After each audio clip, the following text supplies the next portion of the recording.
Mums bija ugunsgrēks. Ai, ka šitas skaterīšiem patiks. Nu, šis rīts mums šāds Raupalsā ir sācies.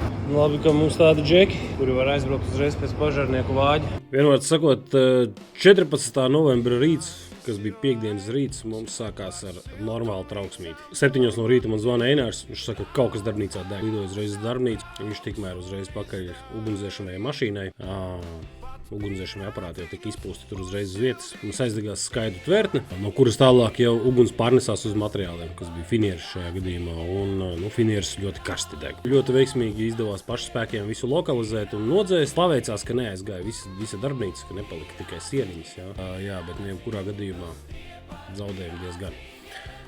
Nu jau esam bišķiņi atkopušies, nu jau bišķiņās, tā kā saka, nu jau ir bišķiņi mierīgāks.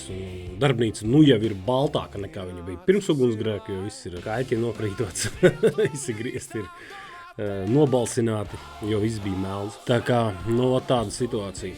Un kas mums sadegas, tieši tas materiāls, no kā mēs taisam pīrādziņus. Mums sadega diezgan daudz materiāls. Līdz ar to ir tā, ka tik cik pīrādziņi mums tagad ir saražoti, 2 nelielas čupiņas. Pīrāgiem, nabagiem ritīgi gali apdega. Ja kādam interesē, tad joprojām dodu pa 550 eiro gabalā.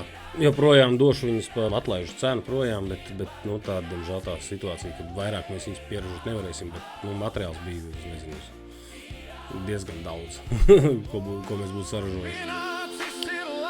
Nu, tāda situācija. Bet, nu, atkopjamies, noskurinamies un dodamies tālāk. Cīnamies tālāk. Starp citu, garšīgs padzēriens. Pat pīrādziņus uzsildi